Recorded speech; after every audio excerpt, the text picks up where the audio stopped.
Okay. So yes, good morning, sir. Good morning, Good morning. sir. It's an Good morning. honor to have you here. Thank you so much. Thank you for all you do for the church. Thank you for what you do for the body of Christ. Thank you for the hours and hours and hours of counseling again and again and again.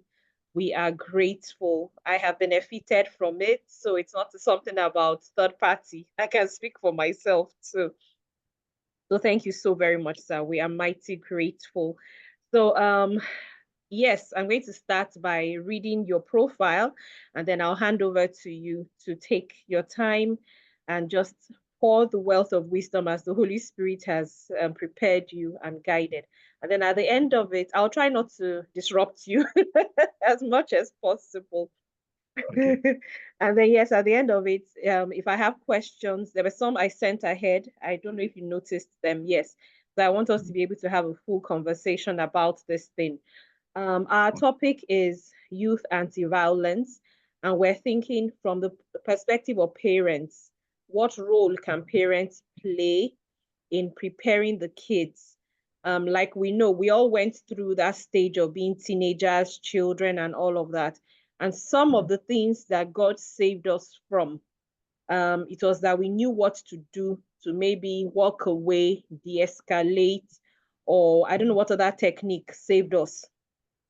So we want our kids to be prepared also, but somehow they need the parents to coach them. The world seems to be pouring information at them as if just be reactionary, do what you like, anything goes. But the consequences always come. It's like you can't bargain the consequences away. Yes. So I think that's where, thankfully, we have you. So you bring in the Jesus side, of course, but you also bring in the psychology side. So yes, I would like to just read your profile now and then hand over to you, sir. So Henry Ajine Ojenya. I hope I didn't destroy your names. No, it's fine. It's Did good. I? It's a traditional name, so everybody would have a way to pronounce it. It's fine. Thank you, ma'am.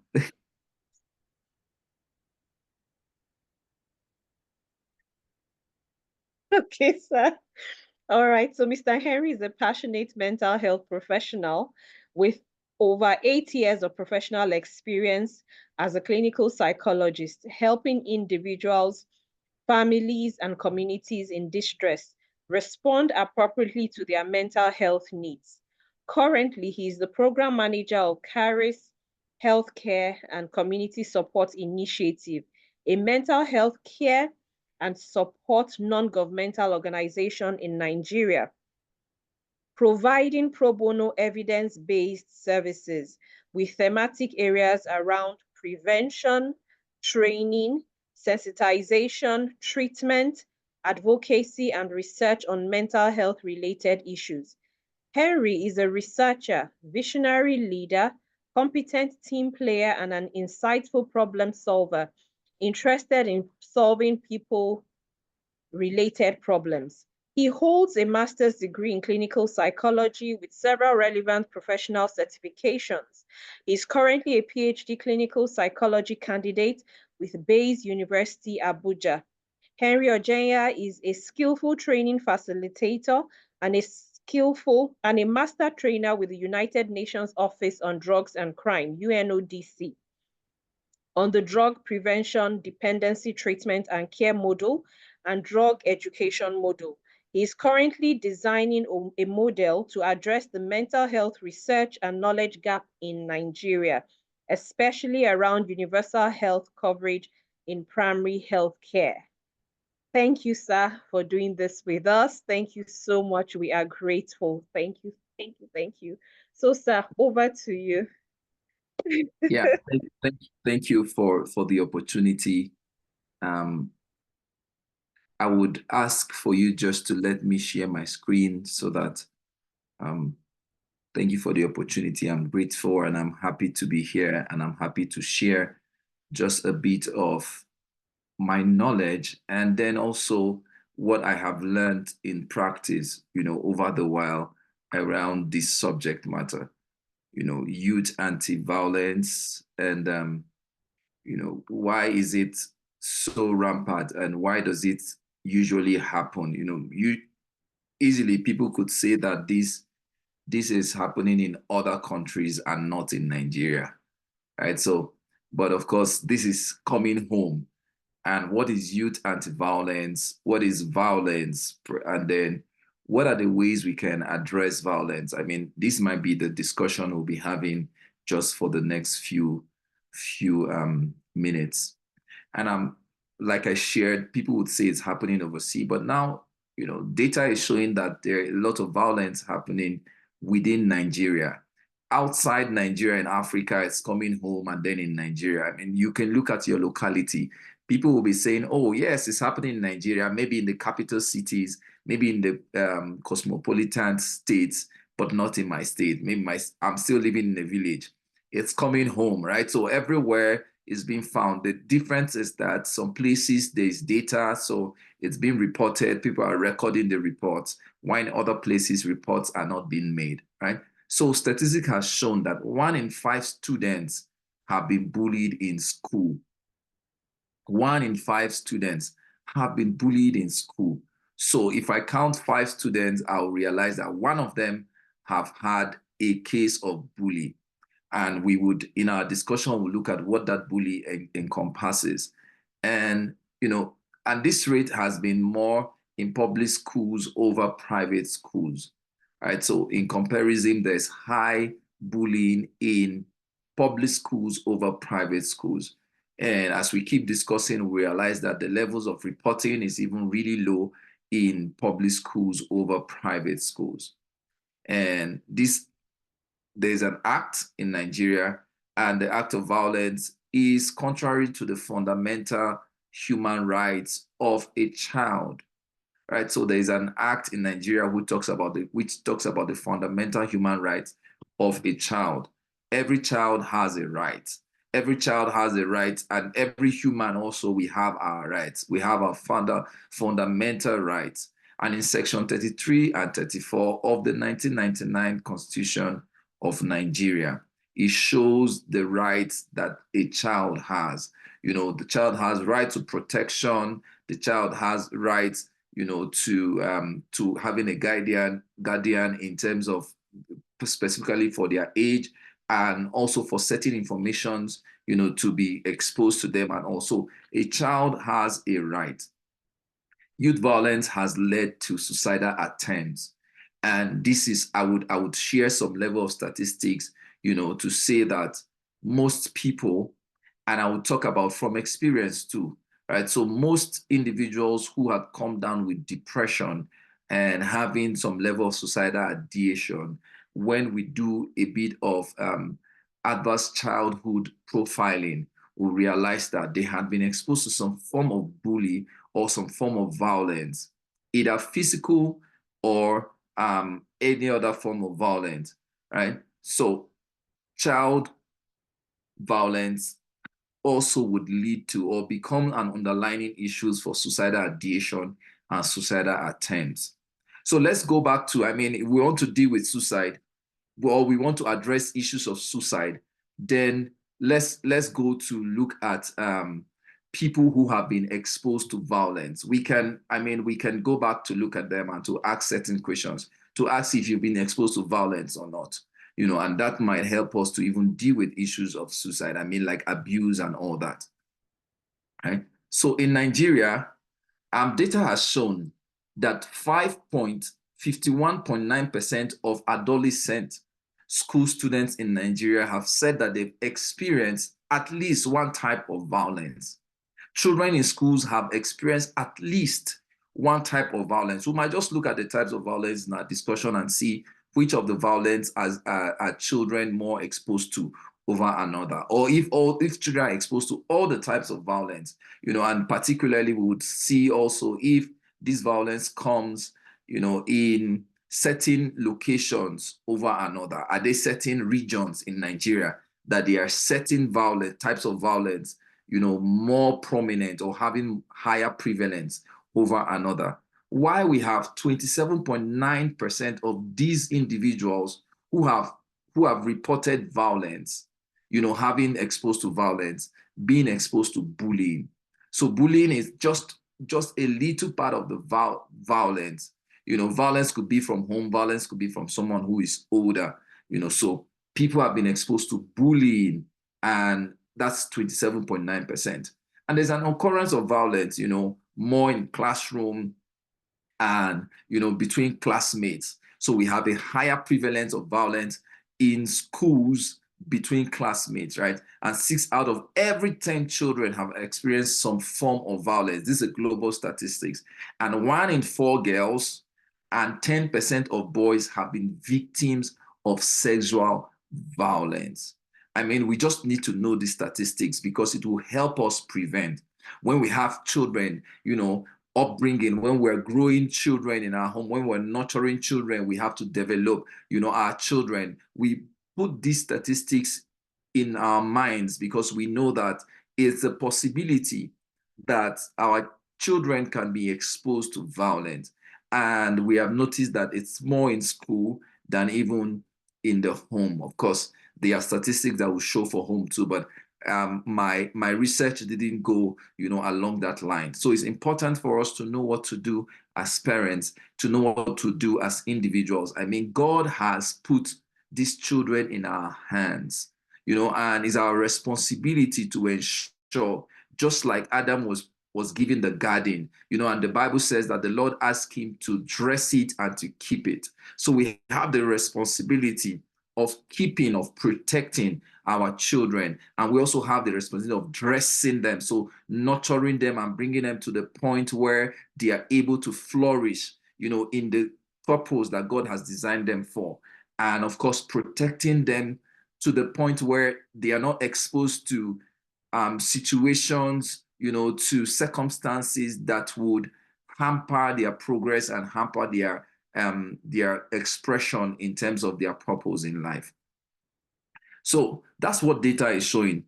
I want to talk about the types of violence, that people have been exposed to, right? So there are different types of violence. There's physical violence, and that has to do with beating, dragging, harassing that individual or that young child. There's a level of, the Bible says, spare the rod and spoil the child, but there's a kind of rod you use, for a particular thing a child has done that will show that you are not actually sparing the rod, rather you are exposing that, you are spoiling that child. I would use the word spoiling the child, right? So there's a kind of rod you would use for a certain kind of offense a child has committed.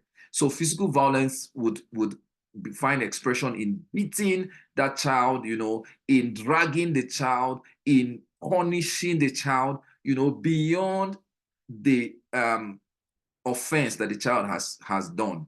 And sometimes it could be that there's no offense at all and there's physical violence, and that could show itself in bullying, right? And there's psychological violence when we deprive our children of what is expected of them. You deprive them of love. I mean, I'm talking about whether we do it knowingly or unknowingly. Sometimes deprivation could be unknowingly, right? So when a child is deprived of love, when there's isolation, the parents are not there, there's parental neglect, and there's sometimes even the parental neglect might be because a child has done something wrong, and then we put it for so long a time, psychological abuse. A child is deprived of the emotion and love that is required in each stage of their life. So there's a stage of, you have to, the stage of nurturing, there's a stage of guidance, there's a stage where you take a child to school, so there are emotions that are attached to each stage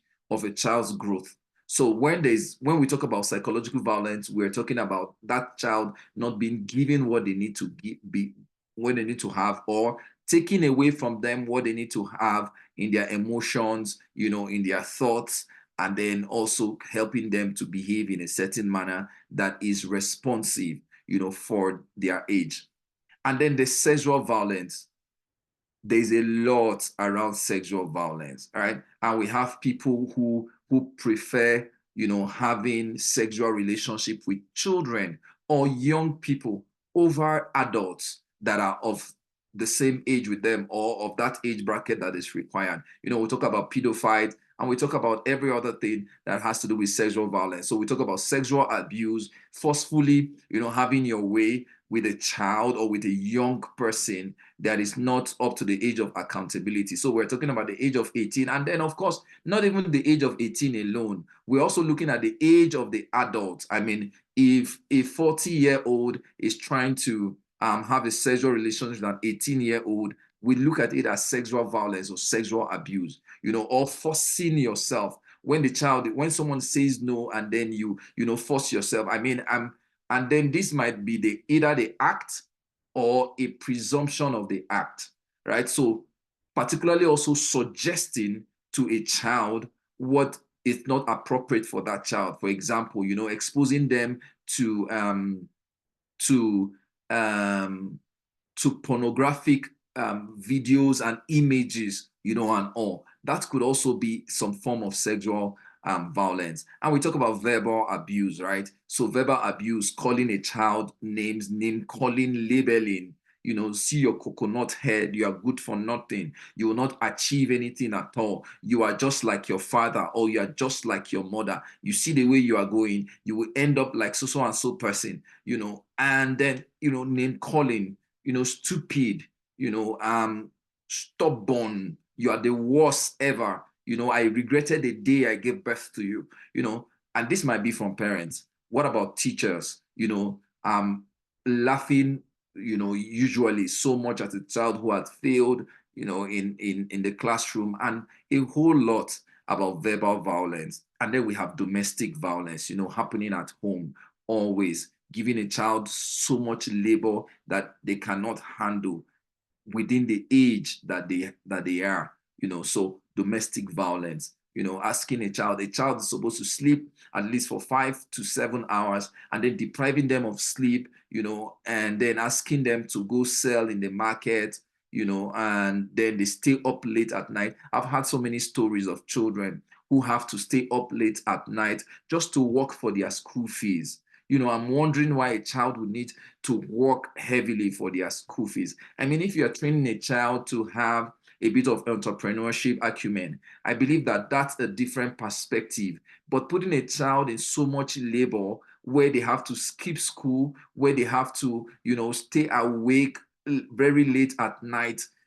I've had stories and reports of parents who take their children, to motor parks for the children to sell what they call sachet water. I mean, pure water, or whatever, what they call it, sachet water, right? They have to sell at night to travelers who travel at night to ensure that they gather money. And the parents will always tell them that, oh, see, this your school fees, you have to raise it. Oh, see that levy from your school, you have to raise that levy. So, that's domestic violence coming from the home. And then there's harassment, somebody bullying, dragging, pushing, and all. These are different forms of violence. Now, there's a case study. I have about 2 case studies I want to share, right?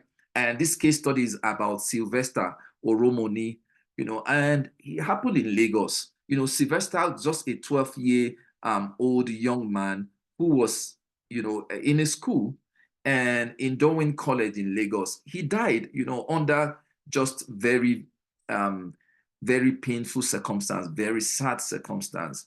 And this was because Sylvester was bullied. He was bullied in school by a fellow student. And the reports showed that he was forced to drink a poisonous substance. And, the case drew national outrage. I know it was everywhere on the news, everyone on the TV, that has to even lead to the closing of the school at a particular point in time. And, the investigation that was launched talks about also the school role in ensuring that a child is safe, and it's in an environment where that child is safe, and just bullying had to lead to a child, dying, and that child was forced to take poison. And then after that, you realize that this young boy, Sylvester, died. I mean, I really sympathize with the parents, for the loss of this child. I wonder what the parents will be feeling just right now at this year. We're getting closer to December, and this is just very close to the time they lost their son about 3 years ago. Yes, so there is more case study, and I want to share the other case study, and a year ago also, I realized that a year ago, in 2023, in Cameroon, it was also on the news that a 13-year-old, was bullied, and then he went also to commit suicide. He was bullied by friends. They accused him of stealing a phone. No investigation was done, and people were laughing at him. The locality, they were laughing. I would give a story. When I was in primary school, we had some older people in school too. And if someone's still in our school, what they would do is, or if they allege, if they hear a story that, or a news that someone has stolen, what they usually do is to look for the thing that the person has stolen. Take, for instance, a child stole biscuit. I could remember that time. This is, we don't even know the story completely, but a guardian from the house came to say that the child stole biscuits. That child is a caregiver in the house, and then a guardian came to say that this particular person in our class stole biscuit. It was in primary 4. And then they had to take, polythenes of biscuits, and they tied it over his body. I could remember that time. And then they put some black chalks, and some chalks and some black charcoals, over the body, some coal over the body of this particular person. And then they pulled his shirt, and they wrote a lot of things. And then they gave bottles and some containers to children to sing. And then they tied his hand, and asked him to walk around the school. It was very humiliating. You can imagine that kind of scenario and what would have happened if that person doesn't have resilience. So this particular child had to commit suicide because of humiliation and bullying. In the same year in India, I saw another report that a 13-year-old, had to also commit suicide. Why? Because they said that that child had stolen. So why 13-year-old? This is the question we should be putting at the back of our minds, right? And in June, even this year, it was also reported, and I was watching on the news when I saw in Channels Television, when I saw a child, and it was reported that a child of 13-year-old had stolen 10,000 naira. And that child still went on to commit suicide, was brutalized by the police. I saw the family crying. They say he's a good boy. He had never stolen, but he was accused by neighbor that he stole 10K. And guess what? After the death, they realized that the 10K was somewhere hiding. It wasn't the boy that stole the money. So sad. But my question I would keep asking is, why 13-year-old? Why 13-year-old? Why are they the ones bullied? And then not only the question of being bullied, but why is it that they contemplate suicide? There's a lot of things happening in their head. At the age of 13, the brain is just beginning to develop. The prefrontal lobe or the prefrontal cortex, whatever you call it, is just beginning to develop. And at that age, that child is dealing with issues of decision making. So there's a lot happening in the head. At that age also, there's a lot of pumping of neurotransmitters. So the serotonin is wandering, there's a lot of pumping of neurotransmitters. So they have serotonin, there's dopamine, and a lot of neurotransmitters at that point. So the child is, dealing with a lot of emotional imbalance. At that age too, the child is now beginning to try to find identity. And then boom, at that same age, people think that they are matured. I saw my 7-year-old yesterday, and I look at her height. She's catching up with her mom. So imagine a 7-year-old. At 10-year-old, everybody is having an expectation of her because she looks matured. Because of her age. More children are growing bigger and bigger every day in size and in height. So there's a lot of expectations on these young children, but their age or their height is not matching up with their brain development. Their prefrontal lobe is just beginning to find a way to develop. It's just beginning to develop. They are just having some little sparks. So they are still dealing with issues of decision making, dealing with issues of self-identity, because at that age also they are beginning to develop, as matured people. So there's puberty, development. So it's very important for us as parents also to note that at this age, there is a lot of demands, on these children. We have demands on them. So I have a lot of children now at this age, developing, having anxiety, panic attacks, anxiety disorder, and depression, coming down with depression, because there's a lot of demand on them and they are struggling with self-identity.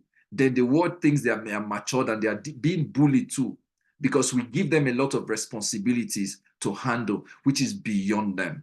So there's a lot we need to do in terms of prevention, to prevent this from happening. There's a lot of work we need to do. What are the psychological determinants of violence? There are mental health implications.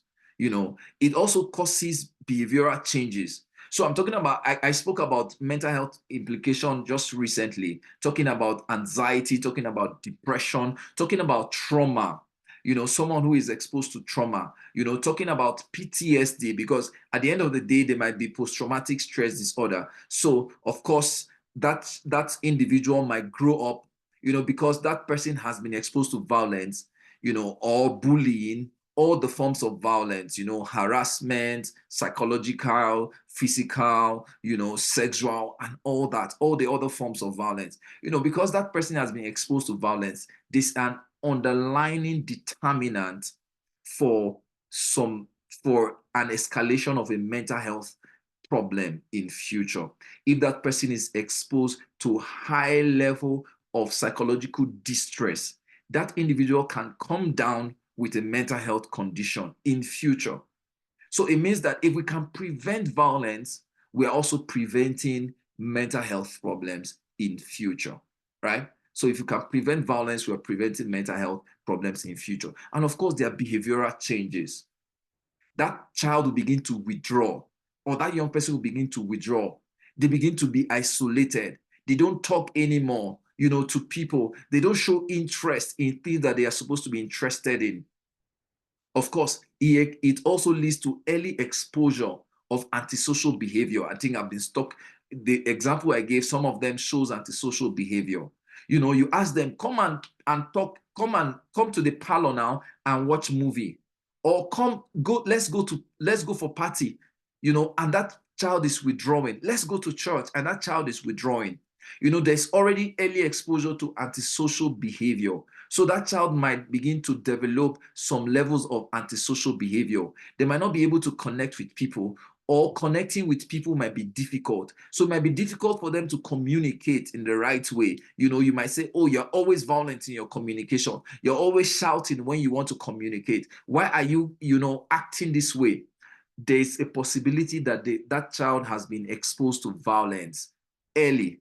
So there might be early exposure to violence, which can lead to early exposure to antisocial behavior. And of course, there's cognitive impairment, which can affect the child's academic performance. So because a child is bullied, that child, can begin to also go down or have low grades. So there is also an issue around cognitive impairment. And of course, conduct disorder. So they might begin to fight, in terms of response, because there's now a learned behavior. So they might become violent themselves. And it can also lead to early initiation of drug use, right? So one of the risk factors to drug use is, parental neglect, is also early exposure to drug use, or we look at early childhood adverse childhood experience. So when someone has adverse childhood experience, it's possible that that person also could begin to use drug early, could want to try to use drug just to cope with the challenges. So there is a calling. I mean, the Bible talks about the deep call it unto the deep. This like an example of that, right?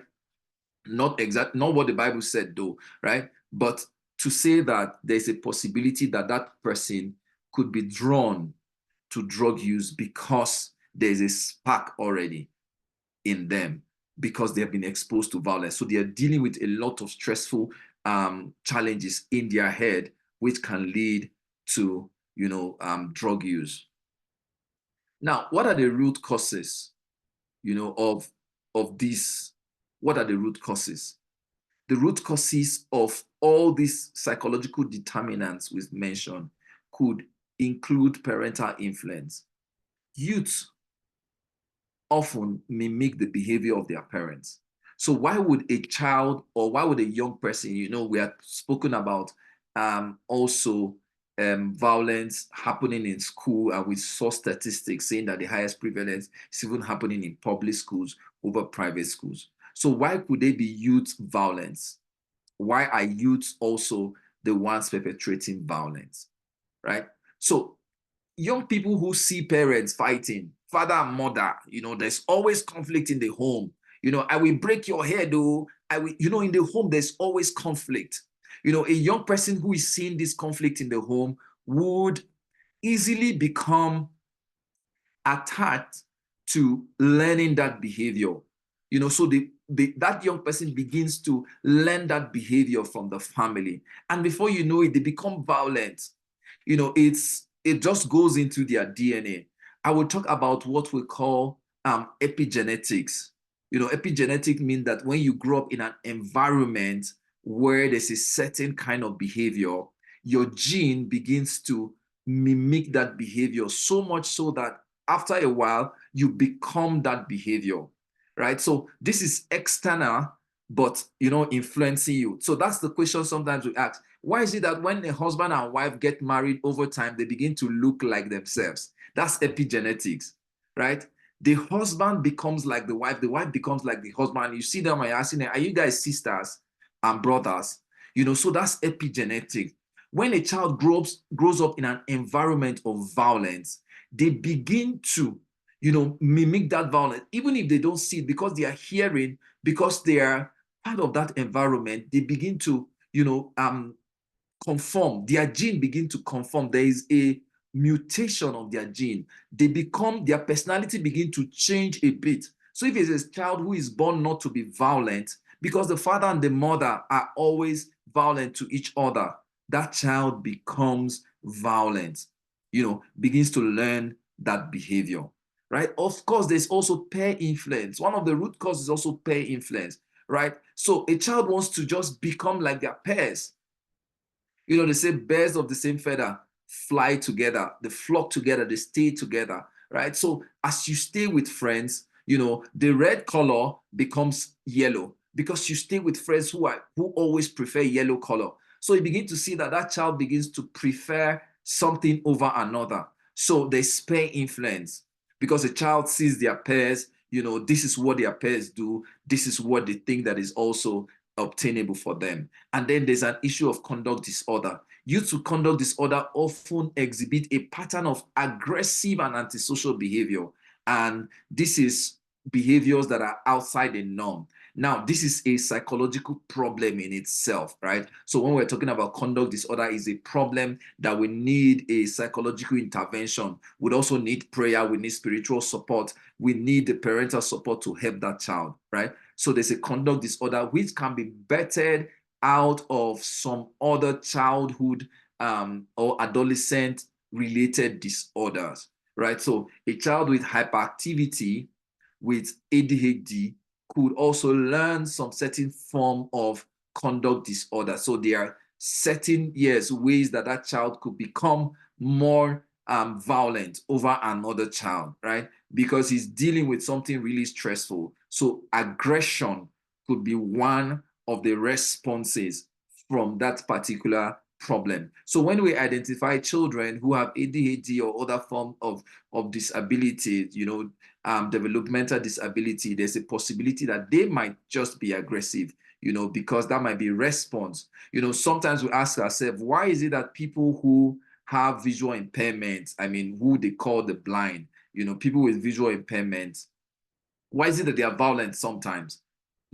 Why is it that they are aggressive sometimes? Because they are dealing with stressful situations internally. So children with certain forms of psychological disorder, developmental disorder could also be dealing with things internally that can now come up to, their expression and the way they express themselves, which can also lead to violence, right? So root cause, number one root cause is parental influence. Number two root cause is peer influence. And number three root cause could be conduct disorder. Another issue is low self-esteem, right? So another root cause of violence, why a child or why a young person could be violent, is when they have low self-esteem, right? And that could affect the way they, their assertiveness or their assertiveness skills and the way they're able to control their emotions, right? So because they have low self-esteem, they want to boost their self-esteem by bullying someone else. They want to show that I am a lord,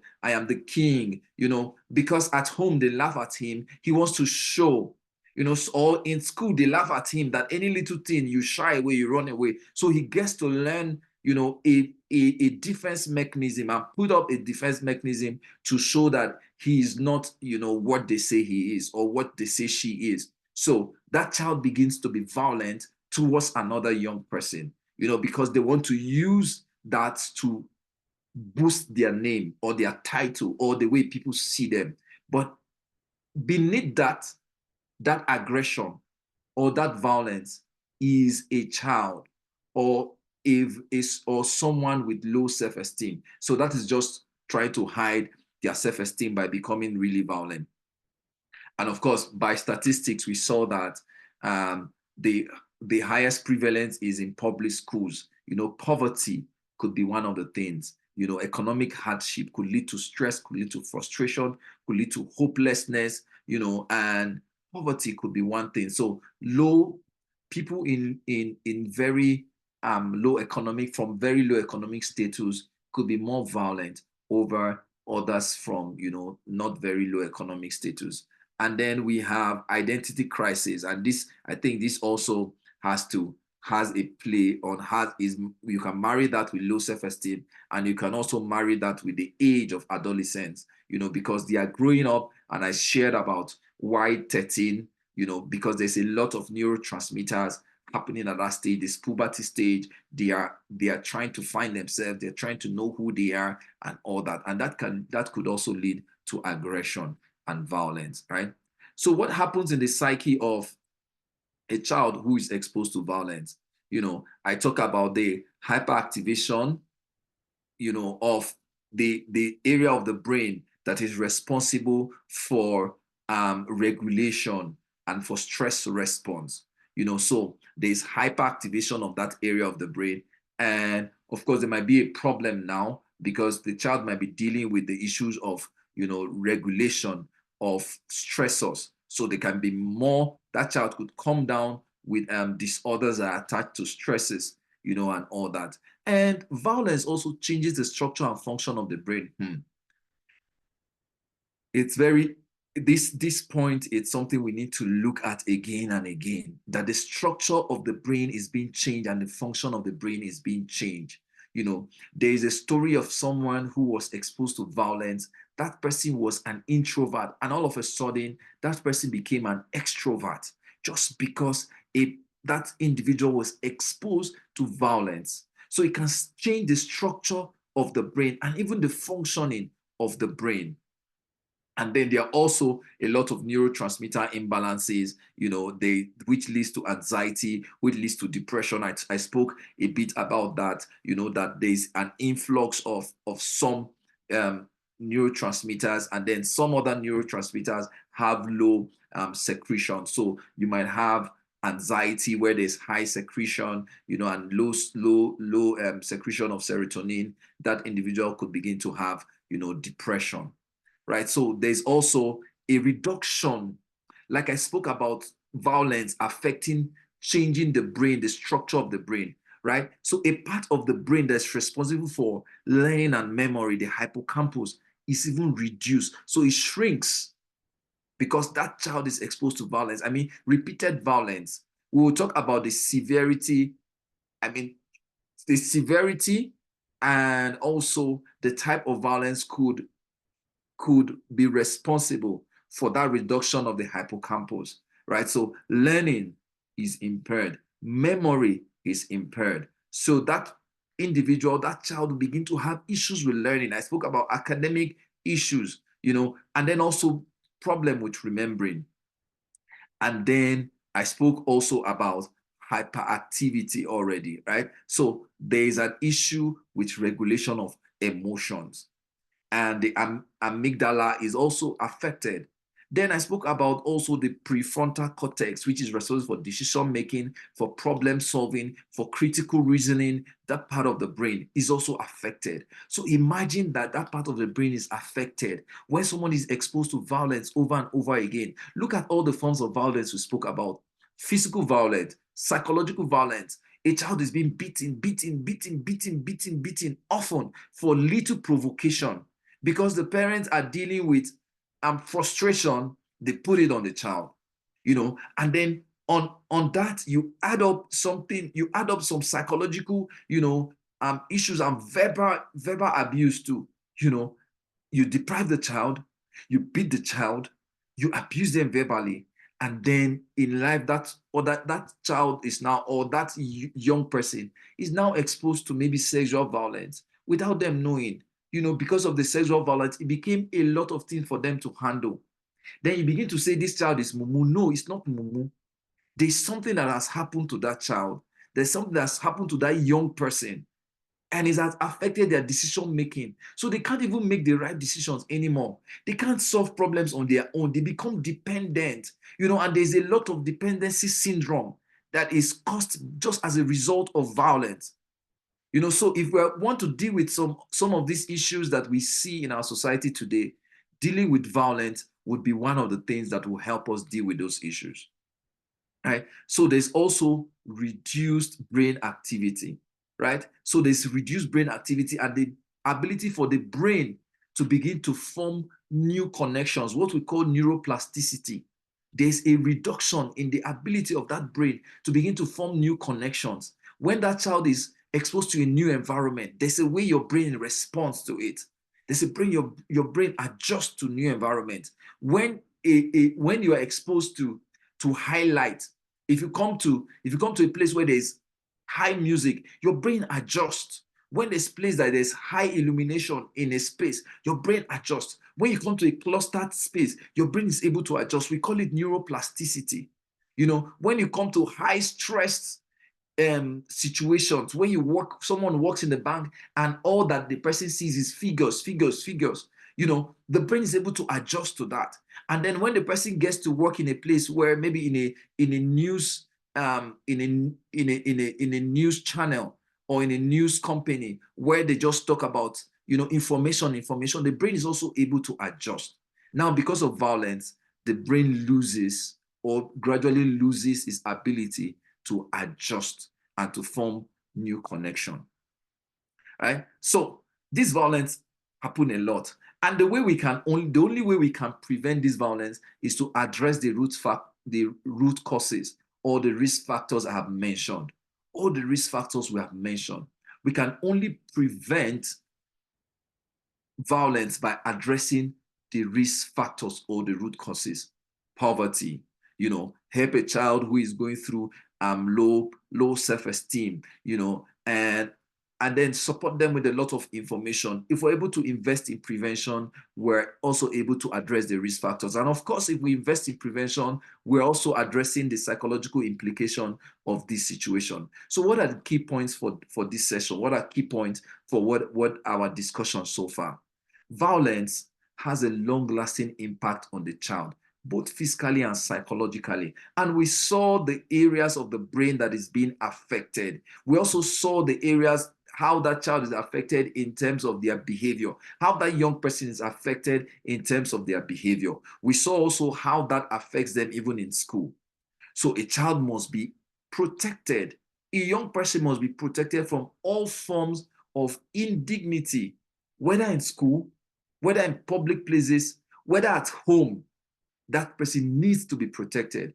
And there are laws that binds all that, right? So it is assault on a child or a criminal offense which is punishable on conviction by imprisonment for 1 year. And we can see the section 253 to section 256 of the criminal code, and we can look at that to see that any assault that is being meted on a child is a criminal offense, right? So I know that we all have parts to play. We all have parts to play.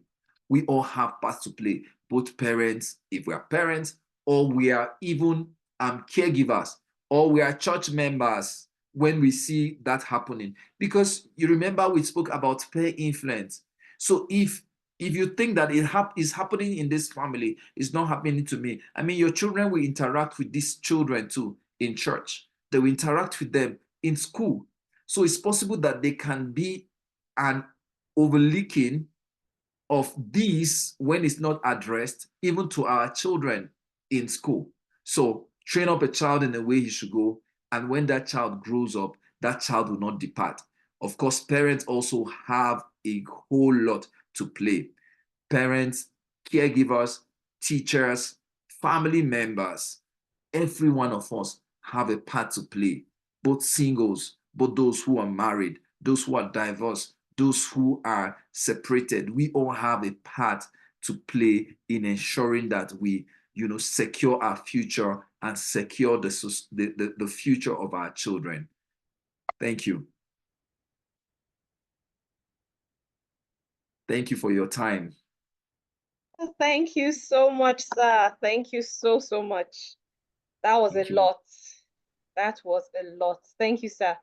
I was taking notes. I was glad about how you spelled out the types of violence and explained it.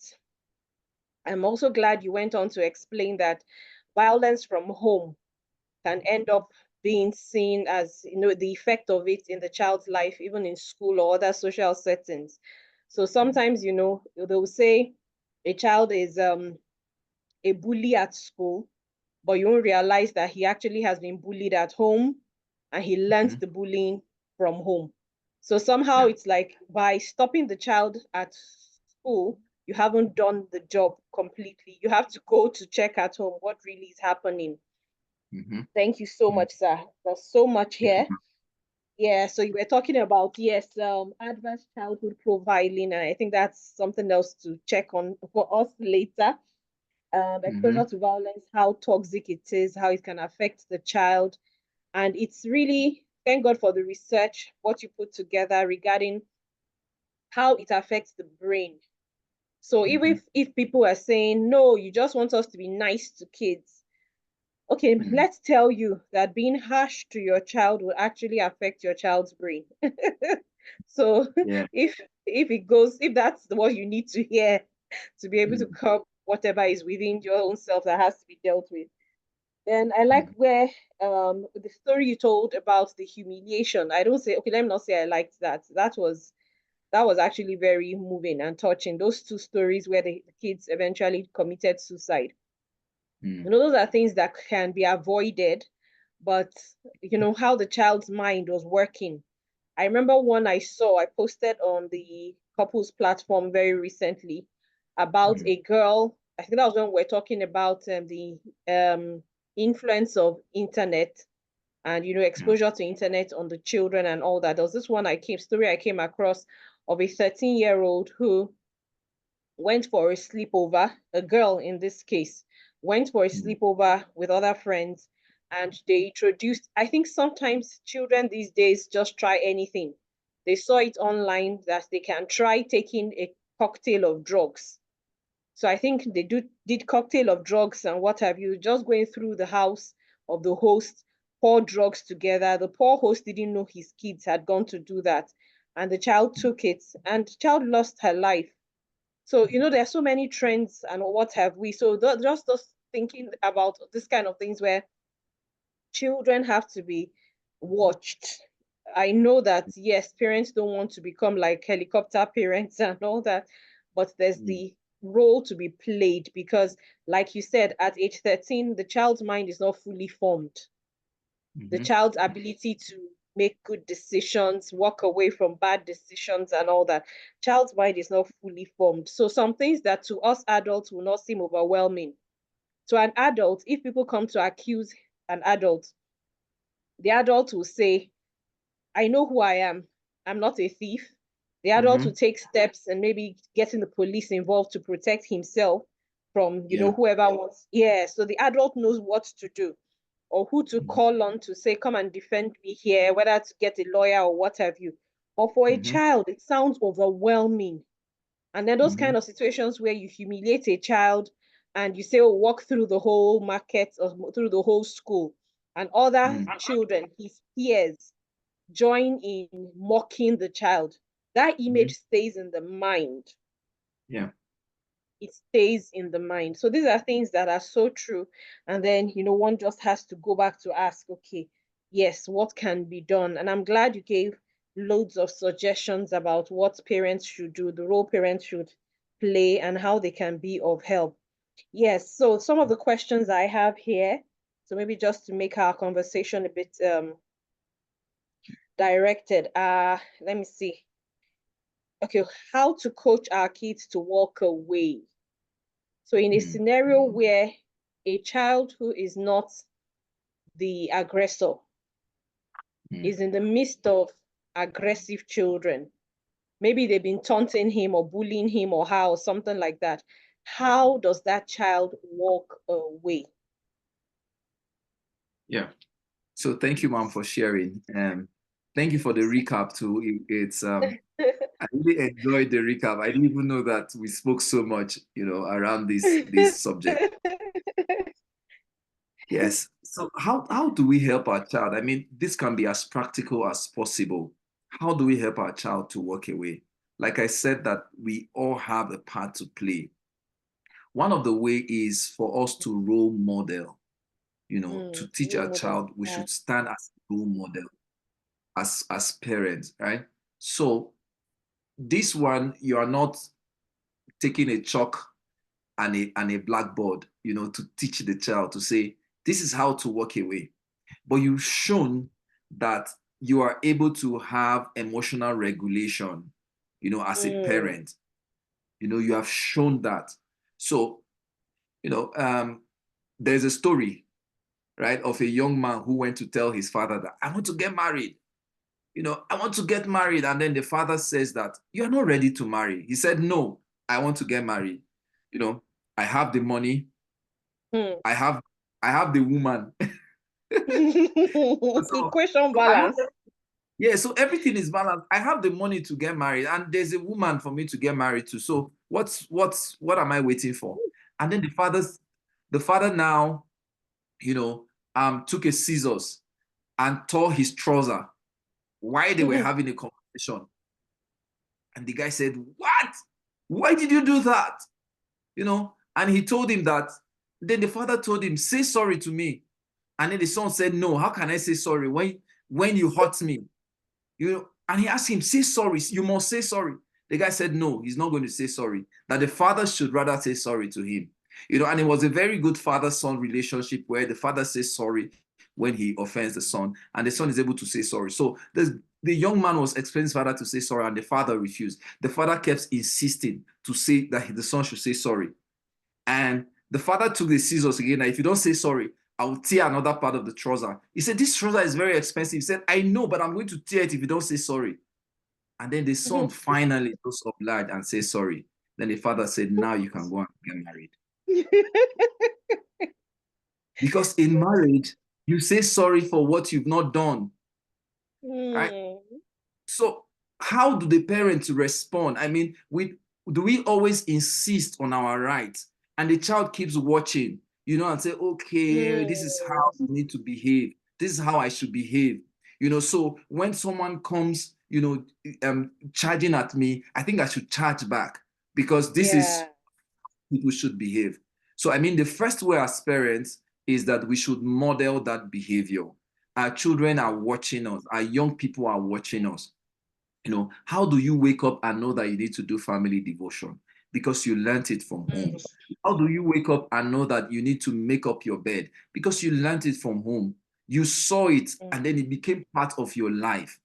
I mean, I spoke about epigenetics, right? So your life begins to mimic that of the environment where you grow up. It becomes exactly who you are. So first, we as parents, We don't need to write it on the board. We need to leave it out, right? Second way is that we need to prepare our children to de-escalate violence.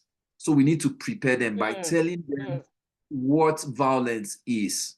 What is violence? We need to know when someone is violent to you, you need to know what is violent. You need to learn the assertiveness skills. So we also, apart from giving them the information of what violence is, we also need to now teach them assertiveness skills. And this is as practical as possible. You know, we do it with them, you know, like teaching them to say no in a manner that does not hurt them and even hurt the person also. You know, when someone's inviting you with a violent response, with a violent behavior, how do I respond to that person? You know, there's an assertiveness skills that is required, right? So we need to teach them first deep breath, because that person is violent to me, right? So I need to take a deep breath first, right? Count 1 to 7. In your counting 1 to 7, you are thinking of what to say, of how to respond, or what to do. There are situations, there are a level of situations that are really violent that you need to walk away. There are situations where you need to respond before walking away. There are situations where you need to respond and still stay, right? So we need to teach our children the right assertiveness strategies for each violent behavior that they are, you know, exposed to, right? So first of all, they need to take a deep breath and then realize what to do. You know, like we said, the prefrontal cortex is not developed yet. You know, it's just developing. So that child might make the wrong decision at the time where they're exposed to violence. You know, they might just even jump into a ditch or something because they want to hide. You know, they might do something really, you know, hurtful to them, you know, because they are just trying to respond. So we need to teach them to take a deep breath and then to know what to do. There are situations where they need to run away immediately. You know, when someone is charging at you and coming with full force, run away, run, because the adrenaline is there. So you're able to run. So we're able to discuss that. When someone is coming and telling you, I will beat you, I will beat you, I will beat you, and the person is saying, you know, while growing up in my school, there's something we call back of church. When someone tells you that meet me in back of church, just know that they are going to, that's the place where all atrocities happen. Back of church. I grew up in a missionary school, so there's a back of church. The back of the church is where, right? So when you are told, meet me at the back of church, who tells you meet me at back of church will determine whether you should go to back of church. Sometimes we choose to address the issue at back of church. But there was a day, because I was also mischievous, so there was a day everybody was making noise in class. Everybody was making noise in class. So I wrote the names of everyone in the class. I went to submit to the principal, you know, and then the man came and flogged everybody except me. And he told them that brought the list of. So I was told, the whole class told me that I should meet them in back of church. So for every day, I come early to school. So when I come early to school, I go and stay by the staff room until it's assembly time. Immediately after assembly, I would wait to see who is going to be the next teacher. So I became the class rep by force, because I go to the staff room to call the teacher. You know, but this is a strategy I chose. You know, nobody taught me that. But I think that we can teach our children, because they'll be exposed to violence. Survival instincts. Yeah, so you have to know who is asking you to meet them, or who is coming, who is charging at you. You know, so we tell them what to do at that time, you know. And then, of course, there is a thing about, you know, choosing the battles to fight and the battles not to fight. Not insisting on your will as a child. Not insisting on your will as a child. There are sometimes you give up. You know, you give up to fight again. They say, who runs away, you know, live to fight another day, right? So choosing where to have arguments and where to give up your argument. So we need to teach our children that don't need to be right all the time.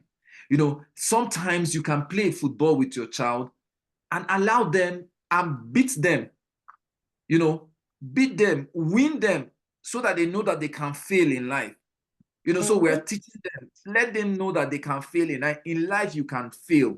You don't have to be right all the time. You know, sometimes as parents, we put that high mark for our children that they feel that they just need to be successful all the time. If I'm not successful, I'm a failure. So, but if I'm a failure, I'm also someone who is successful. You know, so we can teach them to fail. You know, someone had to play a game with his son, and always he gave his son the opportunity to win, to win. And then at a time, you know, he beat his son all round, and the boy didn't talk to anyone. He didn't eat. You know, he felt like he was a failure, and the dad had to call him to tell him that, see, before I started winning, I had lost several times, right? So we can teach our children not to be right all the time. You know, in arguments, sometimes you give up your argument. You give it up just for another person to win, because you realize that that argument is tilting towards violence. So there are many strategies we can teach as parents, but we have the responsibility to nurture our children, to nurture our young ones, you know, and then also identifying if they are violent in certain locations. For instance, there are some schools that have been known, I mean, to have been schools that are always having a series of reports, yes, of violence. They've had records of violence. You know, don't expose your child to it.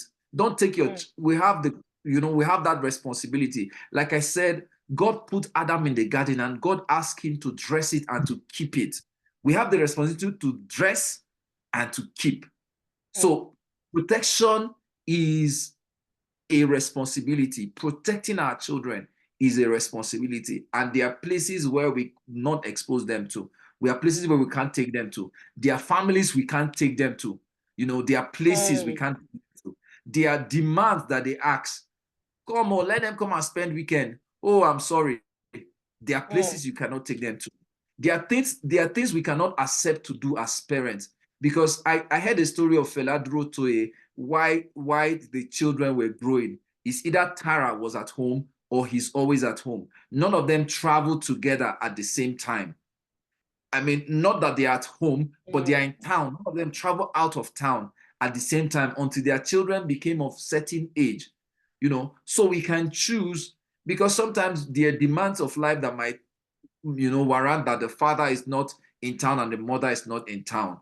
You know, but who stays with our children really matters. What family do we take our children to also really matters. Thank you, Mom. Thank you so much, sir. Thank you. I am so grateful. There's something you said. I just wanted to give an example of it.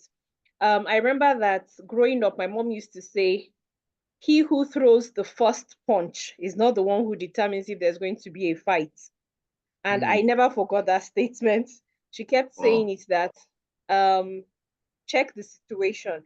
If you throw it, if for instance somebody has hurt you and you react badly, it's possible you are the one who will determine if a fight starts.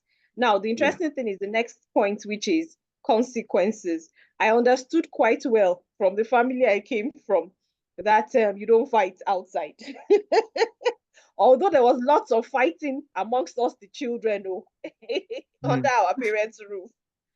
But outside, the only sibling of mine who dared it, oh Lord, he never got it. He never got over it. So I just knew, don't fight outside. So the consequence was enough to scare me. So I'll just tell myself, this person is throwing a stone. This person is trying to ignite something in me. I better find a way to de-escalate. So yes, just like you said, it actually answers the next question I was going to ask. That is very important. A child has to quickly look at the circumstance and determine, ascertain, is this safe? Is this something I should just gist away, ignore? You understand? I have seen some movies where, you know, maybe because it's a movie, as you're watching, you're thinking, this is the point where this child should have gotten out of this place. Yeah. Yeah. You understand? So you're just like, no, this is where the child should have sensed there's trouble. I have to leave this environment. Unfortunately, some dramas, the child stays, things go quite bad and, very horrible situations. So it's just that a child has to be taught from a young age how to quickly ascertain, am I safe? And what way is there to get out of harm's way in this situation? Like you said, sometimes a child reacts and Yeah. hurts himself worse than, like jumping over a fence or something like that. There might have been a safer way to get out of harm's way. So those are very important things that, yes, kids have to be taught early. And parents, I think that's why, like you were saying, the emphasis on conversing with the kids. Hardly do you have such conversations in school. The syllabus in school, mathematics is mathematics. Yeah. Social skills are not taught per se. Maybe yes, you people learn by practice, but mathematics is mathematics, physics is physics, those kind of things. Civic education, maybe yes, but parents have to get engaged. I like where, for instance, we use movies. I love that aspect. Watch a movie with the child and then have a discussion. The child could simply tell you, oh, that was rubbish. Okay, why do you think it was rubbish? Oh, that person was silly. Why do you say? Let's analyze so that we are sure you get the concept, not just that you are upset or reactionary about it. So yes, thank you so much. I just have two more questions. I know I'm using your time like crazy. Bear with me.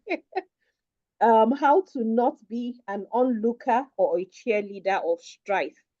Sometimes what happens is you have maybe a bully or a set of bullies. Then you have those who are like the audience. They Yes. are not bullies. They are not the current victim.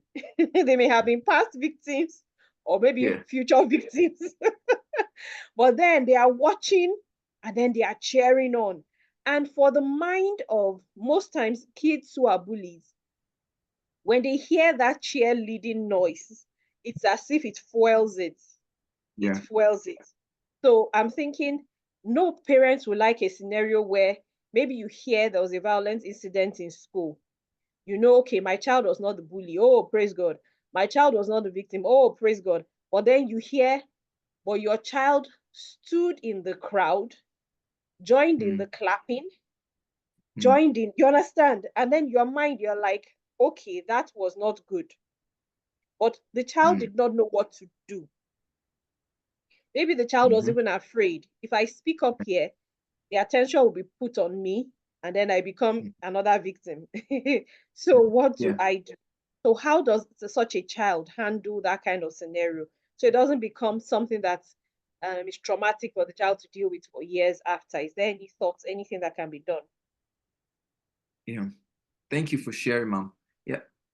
I think first of all, we talk about de-escalating. So we don't when we as we're having this conversation, like we said, you have a conversation with your child to notice what is violence, to notice, the types of violence, to know degrees of violence, and to know, who we should run away from and who Yeah. we should stay, and to confront, there's difference between assertiveness and then, negative confrontation.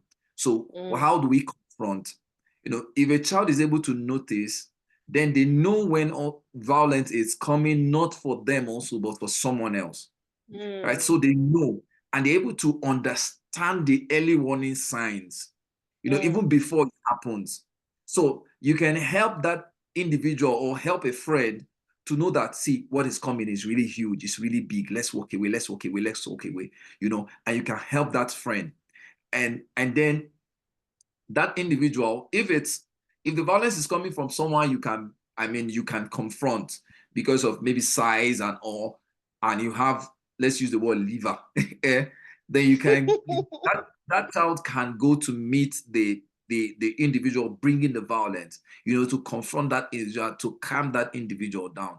That please, this thing you want to do, I think that you guys should resolve it amicably and all. So that's that child intervening.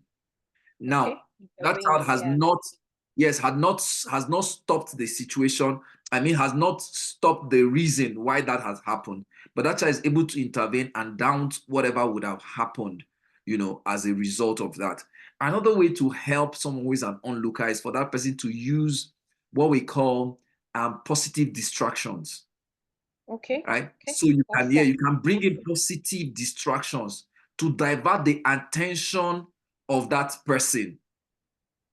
You know, so it can be singing. You can start singing. There's a way there was something we did in our school, which was just being smart though. You know, they came for what they call it now, for inspection. You know, usually when they get to a school, all those people from the Ministry of Education or something, they come for inspection and then or whatnot. And then our principal was not in school, right? So before you know it, songs, we started singing, we started making music. Before you, before you know it, they brought the man to our class, you know, and he was busy enjoying the song, not knowing that it was a distraction. It was a positive A distraction. diversionary tactic. Yeah, so we diverted his attention, you know, and that took a while before he was able to get his balance and realize, oh, he started asking us questions, you know, is it a singing group? Is it this? Is it that? Is it that? You know, but it was a diversion, you know. So I mean, these things are, we don't expect it to happen promptly. So we can have it written down. What distraction can a child use when he's faced with, you know, bullying, or when he sees someone trying to bully someone else, or when he sees someone coming with violence? What distraction is better to be done? Is singing a distraction? Is playing music a distraction? You know, is calling on other people a distraction? You know, you know, so there are other things we can use as positive distractions, you know. And then also identifying that um we can encourage pair stand-ups. You know, pair stand-up means that when we're in a place where, one of the things that makes someone who is a bully to retract is when they see that they are outnumbered, right? So instead of being an onlooker, you can speak to the people, I mean, who are also around you, to stand up for this other individual. Why you stand up? You're not fighting the bully, but you are just, you know, standing up to support that person. So I have seen it even in movies where somebody wants to be bullied, and then when the bully came, he saw about 4 or 5 guys, you know, around that person, and then he went back and planned his strategy again, re-strategize. But I mean, after standing up, we need to call that person who wants to bully that individual and then Yeah. address the issue. You know, so there's also a level of conflict resolution. Children should begin to learn conflict resolution. Standing up means that you are becoming like an activist even before step into a career of being an activist, right? So activists don't always stand up on them. Okay, advocates, that's the word. Okay. Because activists sometimes, yes, activists wants to stand up, you know, just alone. But an advocate would bring up allies, you know, with him, that could stand, be the voice of the voiceless, but don't be that one voice. We have voices. So have allies who can come up. So find a way to stir up allies to support that individual. So if it's happening in a school, you know, always happening, you know, we can identify someone or people who can become allies with us to support that individual. Then we can call that person who is bullying that person to ask, what's the problem, what's happening, why are you, you know. But with our allies, we're able to address that issue. So there's a lot of things to do, you know, and to not to be an onlooker of violence. Yeah. Yes. Thank you so much. Thank you for this wealth of Welcome. wisdom. Thank you so much. Thank Welcome. you. Thank you. Thank you. I think this is where I ask you then, is there anything else you'd like to share? Anything that came to mind? Maybe the Holy Spirit just dropped a thought or two and you would like to please get it documented here. Please feel free, sir.